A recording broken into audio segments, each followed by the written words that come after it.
Hi, everyone. In this quick video, we're going to review distribution requirements planning, or DRP. So here we're going to do an exercise that is common, but we're going to keep it simple, and we're only going to use two regional distribution centers that feed into one. So let's bring up an example that we can look at. And in this example, I have got two different distribution centers. So we've got one up here, and we'll say that this one is in Toronto, Ontario. And then the next one down below here is going to be in Calgary, DC.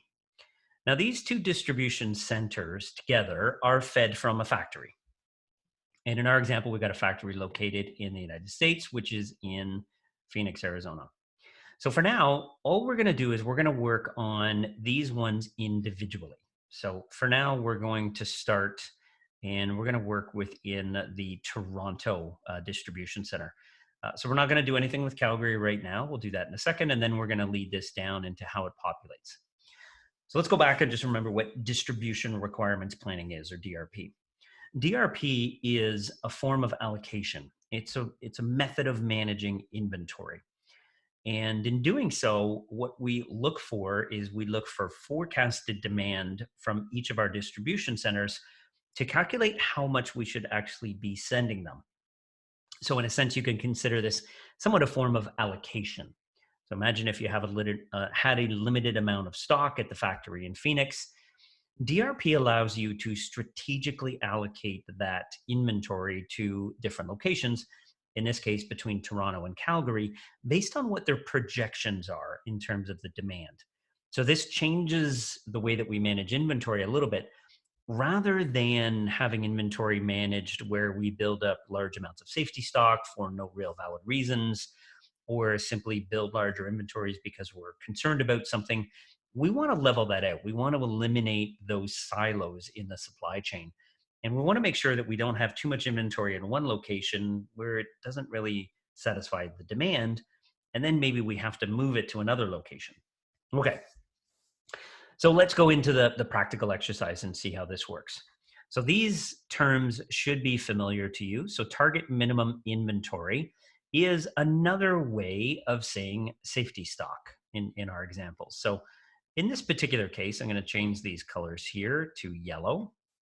And our safety stock is really where we want to start. But I'm going to back up one more time before that and go up to our forecast here. So our whole plan begins itself, and I'll do this one in blue. Our whole plan begins itself with a forecast. And this is forecast of independent demand. So this is external demand. So this would come from our forecasting plan. And in this particular case, we're going to assume that these are weeks across the top, that we've got 1 through 7 in terms of weeks. So you'll see that our forecasted demand stays the same for weeks 1, 2, and 3, but it jumps up in week 4 and then kind of falls back down in week 5 and then goes back down to our experience early on. So it's, we got a bit of a dip, a bit of a curve. Okay. So that information is required. We are going to do this whole table really with the goal of ending up here. We want to end up with planned orders. And our planned orders, we're going to do one for Toronto and then one for Calgary. Our planned orders are going to become the gross requirements of our distribution, or our factory rather, down in Phoenix, Arizona. So really, we're doing this whole table in terms of Toronto to populate planned orders. And what we're going to do is we're going to drag that down into gross requirements. All right, let's get started. So step number 1, always do your target minimum inventory, AKA your safety stock. These terms should be familiar to you already. So 1.5 forward weeks of supply means that when we're trying to determine what the safety stock should be for week number 1, we're essentially going to take 1 whole week's worth of demand, and we're going to add in half of the next week's demand as well. Now, let me do that again. So what in effect we're doing is we're saying that our safety stock level should be equivalent to 1.5 forward weeks of supply. Okay. So if you're in week 1, forward weeks of supply means all of week number 2, that is 1 week, and then half of week number 3. It is important that we extend and we continue to use the forward demand, because Yes, week number 2 and week number 3 have the same demand. But let's go into week number 4, because so let's do the same calculation for week number 2. In week number 2, to calculate our safety stock, we want to go forward 1 week, and we need an additional half a week. So we're going to use up all of the demand for week number 3, and we're going to take half of the demand from week number 4. Now you'll notice that week number 4's demand is week number 4's demand is higher than week number 3's. I might have done this calculation wrong. Yeah, 0.5. Sorry. You'll notice that week number 4's demand is higher, which is reflective in the safety stock number for week number 2. Okay, so this is important. Again, in week number 1, we're taking all of week number 2's demand and half of week number 3's. That formula, we just follow that across. So in week number 2, we're taking all of week number 3 and half of week number 4. So I'm just going to copy this formula over, and we will have our safety stock number for each of the weeks. Now all that is required is we're going to essentially meet 2 requirements. Number 1, we want to satisfy demand. And second to that, we want to ensure that we're satisfying our target minimum inventory or our safety stock. Okay, so we have 2 additional columns here that we haven't yet worked with. Scheduled receipts is anything that we need, so inbound to us. So if we, for instance, if we plan an order, we're going to receive it in a certain amount of time. So what we know for Toronto is that every time that we order something, it takes 1 full week to come to us. And we know that we must order in increments of 100. So those are our constraints for this particular DC. So if I placed an order in week number 1 for 100, I wouldn't receive that until week number 2, as an example. Okay. When you're doing these tables, you always want to make sure that if you're ordering something, follow through the process of receiving it. Okay. But we're going to get rid of those for a second, and let's see how the mathematics work of figuring this out. Okay, so when we start week number 1, we start with 180 projected on hand. So that is the amount of stock that is sitting in inventory. So our calculation becomes very simple. We're going to start with 180 on the shelf, and sometime throughout the week, we have a forecast of needing 80 units. So what will that leave us with? It's 100. Okay, that's very simple. We had 180 on the shelf. That's our projected on hand or projected available balance. We're going to use 80 of them. So of course that would leave us with 100. Now we did meet one of our goals. We were able, with the stock that we had, to satisfy demand. But look at our safety stock number. Our safety stock number is 120. We're only left with 100. So we're not really satisfying that requirement as well. So in this case, what we're going to do is we're going to rectify that. But we can't go back in time. So I'm going to hold on to that concern right now. We are going to know we're going to have to end up placing an order here. It's just for how much. So let's carry this forward into week number 2. So in week number 2, when we show up, we have 100 on the shelf. That is what's left over at the end of week number 1. And we know that throughout the week at some point, we're going to use 80 units. That's the forecast. So of course, what we're left with is 20. Now, again, we have the same problem. Yes, we were able to satisfy demand, but we weren't able to satisfy our safety stock number. Now, we can rectify this because we can go back into week number 1 and place an order. And in placing an order in week number 1, we can receive it in week number 2. So let's see what that looks like. So in week number 1, if we place an order for 100 units, we're going to receive that in week number 2. That's the same 100 units. Now our calculation does change a little bit because yes, we start week number 2 with 100 on the shelf. At some point, we are going to add another 100 because we ordered them in week number 1. We're going to receive them in week number 2.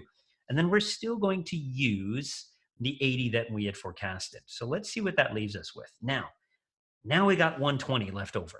That's our PAB, or projected available balance. Notice that's still below the target minimum inventory. So we're going to change this, and instead of 100, we're going to order 200 in week number 2. Now, it's going to give us a lot more than what we need, but now we've met both requirements. We've met our demand and we've met our safety stock number. So remember, when we're completing these tables, you have 2 objectives: meet demand and then also satisfy your safety stock level. Okay, so let's go over to week number 3 and we'll do that again. So in week number 3, when we start the week, we have 220 units on the shelf. we know that we're forecasting to use 80 units. That would leave us 140. Now that 140 is again below our target minimum inventory here of 165. So we're going to place an order here in week number 2 of 100, and we're going to receive it. So our math is going to change a little bit here. I'm just going to copy this formula over. And what we're left with in this case is 240. So how did that work? We started the week with 220. We added 100, so we went up to 320, and we took away 80. That brings us down to 240. So our PAB is 240. Are we good? We are in this case because we've been able to satisfy demand and we've been able to satisfy our target minimum inventory. Okay, let's do that for week number 4. So in week number 4, we start the week with 240. We're going to use 120 units. So not doing anything, we're going to be 120. That again is below our target minimum inventory of 130. So we're going to place an order. We're going to receive an order, and this will change our PAB to 220. Now we're good. We've met our demand number and we're higher than our target minimum inventory. It's the same logic as we get to week number 5. Week number 5, we start with 220. We know we're going to use 90. That leaves us 130. In this case, we're fine. We don't have to order because we're still well above that 120 mark. So we've been able to satisfy demand and satisfy our target minimum inventory. So we don't need to place an order. Okay, so that is it. So we did all of that table to arrive down here at this number. So in week number 1 for Toronto, we need to order 200 units. In week number 2, we need to order 100. And in week number 3, we need to order 100 again. That's it. Those 400 units spread out amongst those 3 weeks are all the stock that we need to order to ensure that we can meet, from what we know today, our demand forecast for the next 7 weeks. Okay, well, the next 5 weeks, really. We planned through to 5. Okay, all right, so let's go down and let's do the same thing this time for Calgary. Okay, so again, in Calgary, we are going to start here with the target minimum inventory. So let's start filling in this. This is the place that we want to start. Now, what do we know? Safety stock, again, is the same 1.5 weeks of supply. I could change this. Let's change this maybe to, let's do 2.5. I can't do 2.5, but we can do 1. Let's do 8. 1.8 forward weeks of supply. So in here, now we're changing it. We're saying, yes, we need all of week number 2, and then we need 80% of week number 3. So our safety stock calculation becomes very similar. In terms of forward weeks of supply, we're going to take, so in week number 1, we're going to take all of the demand for week number 2, and we're going to take 80% of the demand for week number 3. So again, I am just going to copy that formula over, and what you see is a fluctuation in the safety stock level, and that's simply because we have a fluctuation in the demand as it goes up and down. So that's always where you want to start. The next thing now is really beginning the process of planning our orders. Remember, we are down here. We want to get to this point. This whole table is being done to satisfy this line here. Okay, so let's start. So when we show up in week number 1, we know that we have 510 units on the shelf. We are forecasted to use 200 of those units. What would that leave us with? 310. 2 objectives in the table. 1, meet the forecasted demand. And second to that, meet the safety stock or target minimum inventory level. We did meet the demand, the forecast, but we're below what our target minimum inventory is telling us to be. So can we fix this? No, we can't, because we can't place an order. We can't go back in time, but we can address it in week number 2. So let's go through to week number 2. And in week number 2, we start the week with 310. We're forecasted to use 200. So that brings us down to 110. We're still able to satisfy demand without having placed any orders for the first 2 weeks. But we have a chance to fix this number because we can place an order here and have it in week number 1 and have it received in week number 2. So let's look at our constraints. So we know again that our transit time is 1 week and our order quantity is 100. Okay, so same thing. we can order in increments of 100. So if I order 100 in week number 1, I'm going to receive 100 in week number 2. So I'm going to change our calculation a little bit. Our PAB is what we have on the shelf. We start week number 2 with 310 units. At some point throughout that week, we're gonna receive in 100 units, but we are going to take out 200 units. So it's a calculation of those 3 items. What we're left over with is 210 units. Now, we're still well below this safety stock number, so we can continue to change this, and we're going to see if 200 works for us. It doesn't. As long as we stick in increments of 200, then we're fine. Okay, so we're going to order 300, receive 300. All right, now we get our PAB above our target minimum inventory, which is our second goal, right? First, satisfy demand. Second to that, satisfy our target minimum inventory. And we're good. Okay, so week number 3, very simple. We start the week with 410. We know we're going to use 200. What does it leave us? 210. All right. Again, we have to place an order. And this is quite simply, let's start in increments of 100. You can do trial and error if you want to. You'll probably recognize right away that obviously 100 is not going to be enough. So we can possibly change this to 200. And let's see. Ooh, we're close. We're not there yet. We're still below our 480. So guess what? We're ordering another 300 units. Oops, 300. Okay, now we're 510 in terms of our PAB. That is above our target minimum inventory of 480. So we're done for week number 3. Let's go into week number 4. We start the week with 510 units available in inventory. We're of course going to use 240. That's our forecast. And that leaves us with 270. Now again, we're well below this 460 target. So let's place an order in week 3, receive it in week 4 to rectify this situation. So let's place an order of 100. We're going to receive an order of 100. And we're going to change our calculation here. That still doesn't get us to where we need to be. We're still a little bit lower. So let's go to 200. Now, you don't normally have to do this all by trial and error. I think many of you would realize quite simply how many you needed to add, but sometimes it's easy to go through that process. Okay, so ordering 200 and receiving 200 does satisfy our target. We're just above that target minimum inventory, but we're still good. We're still above it. All right, week number 5, the last one. We start the week with 470 units. We are anticipating the need to use 300 of them. That would leave us 170. That again is below our target minimum inventory. Now I can tell just by looking at this, we're going to need a couple hundred units. So instead of doing the incremental one, let's just order 200 to begin with. And we're going to receive 200, and you'll see that we get to the point of where we need to be. We are 370 units in terms of PAB. That's what's going to be left over. And then our target minimum inventory is 360.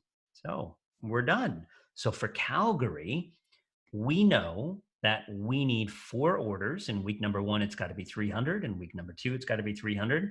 Then week number 3, 200. And week number 4, 200. If we plan those orders and we receive them in the weeks that follow, we believe that we'll have enough to satisfy demand. That's all this table does, okay? Now let's bring back our Toronto example, because now we've done 2 distribution centers. We've done both Toronto and we've done Calgary. Now we did those to get the planned orders field, okay? Now the planned orders field, when we bring it down to our factory in Phoenix, Arizona, these orders are simply going to become the gross requirements or the demand for the factory. So let's see what this looks like. In week number 1, the factory has to ship 300 units for the Calgary DC, and they have to ship 200 units for the Toronto DC. So in week number 1, they have demand of 500 units. Similar to week number 2, they've got to ship 300 units to Calgary, and they've got to ship 100 units to Toronto. So we get a little bit of a change. So we're just going to copy that all the way over, and we see that, all right, we have orders of 500, 400, 300, 200 for the weeks 1 through 4. We don't have any orders in week number 5, so we don't have to ship anything in week 5. This table for the factory works just the same way as the above tables did, okay? But we do separate it. It is its own calculation. What you'll notice here, though, something interesting, is that our safety stock is 0. Think about that for a second. Up here, we had safety stock. We had 1.5, we had 1.8 forward weeks of supply. Why would safety stock be 0? Well, theoretically, we don't want to place safety stock in multiple parts of the supply chain. We ideally want to keep safety stock at the farthest end of the supply chain, the one that is closest to the consumer. If we built safety stock in every single tier of the supply chain, we'd end up with something called the bullwhip effect, which is essentially having way more safety stock than you need in the entire system just because you've got multiple DCs or locations that store the product. So theoretically, we want to push all that safety stock to the farthest point in the supply chain. In this case, it is the distribution centers themselves. Okay. That's an important concept to connect with. The only other constraint is that this factory, if they're ordering or if they're manufacturing, they've got to do so in batches of 400. So they're ordering or producing in batches a little bit larger than what we experienced with the distribution centers. Aside from that, though, because there's no safety stock requirement, I've taken out this target minimum inventory line. We don't need it. There's none. Our only objective now is to meet the gross requirements. That's it. Okay. So let's start. So when we arrive, let's take a look at this. When we arrive in week 1, we don't have anything in stock. But someone did in the past produce an order a couple of weeks ago, and what we know is that some point throughout that week we are going to receive 800 units. Great. Okay? But we also know that we are going to use 500 units that week. So naturally, what's left over? What is left over is 300 units. Okay. Now this is important. This 800 that we're receiving would have had to have been placed 2 weeks prior. So I'm not showing you the backup to this, but you just have to trust that there was an order placed, and in this example that you're going to receive it in that particular week. Okay. So we are able to satisfy demand, right? We're receiving 800 and we only need 500 for week number 1. So we don't actually have to plan any production. We don't need to make anything. Okay. We have 300 left over. So let's go to week number 2. Now, in week number 2, we start the week with 300. Now we're anticipating to need 400. So now we've got a problem. We've got a negative. Okay. Now, what do we know about lead time? Well, in terms of lead time, it's going to take us 2 weeks to make something or to receive something, whichever way you want to, if you're manufacturing or if you're another DC. Okay. So regardless, we can't really solve this problem in week number 2, because even if we plan production in week number 1, we're not going to receive that until 2 weeks later, which is week number 3. So that's the best we can do with this particular plan. So let's move forward to week number 3. So in week number 3, we know that we're already starting the week with a negative, and we're going to need another 300 units. So that means by the end of week number 3, we're going to be short 400 units. So what do? Well, at the earliest opportunity, we try to rectify this. So our constraints now are to order or produce 400 units in batches of 400. So if we order and produce in week number 1, we're not going to receive that until 2 weeks later, which is week number 3. So this is our receipt in week number 3. So here's what happens now. We still start week number 3 having 100 in the negative, and we're going to add 400 at some point throughout that week, and then we're going to take away another 300. So of course, what does that leave us with? Nothing. You're okay with having 0 stock at this point because, again, you aren't supposed to have any safety stock in this particular system. Okay, again, theoretically. All right, so you don't actually need that. That one order of 400 in week 1 will satisfy eventually all of the demand by week number 3. Okay, so let's go to week number 4. Now, in week number 4, we don't have any, and we know that we're going to need 200. So we know we're in a negative situation. So the earliest, well, the time that we can correct this, we can go back to all the way to week number 1, but then you're carrying extra inventory. You don't want to do that. So let's keep this as narrow as we can. And we know that if we order in week number 2, we will receive it in week number 4. The challenge again is that we're stuck with ordering in batches of 400. So if I order 400 in week number 2, I'm going to receive that in week number 4. So here's my 400. So what this looks like is I still start the week with nothing. At some point, I receive my 400, and I'm going to use my 200. So what do I have left over? Well, I have 200 left over. And in week number 5, I have my 200 on the shelf. I don't have any demand or any planned orders, so I still end up with my 200. Okay. We did all of the DC planning for Toronto and for Calgary to get down to here. Okay. This is an important connection as we begin to understand where the connections lie between, let me just change my color here, where the connections lie between DRP and what follows next is master production scheduling. Okay. So we've done all of this work to get down here to planned production. And what we know is that if we're a manufacturer, we would have to manufacture 400 units in week number 1. They would eventually be ready in week number 3. And we'd have to do the same lot size in week number 2 for eventually completion in week number 4. This, which we'll make connections to a little bit later, but our planned production, the output of a DRP plan goes right into our master production scheduling. Okay. Now, hopefully this example wasn't too confusing in terms of the process. I think once you spend a few minutes and you do a couple of examples on your own, you'll understand, it is simple. You do have 2 objectives to meet. You do have to meet your forecasted demand and your target minimum inventory. So as long as you keep those 2 ideas in the back of your mind as you do it, you should be fine going through it. Hope you enjoyed this.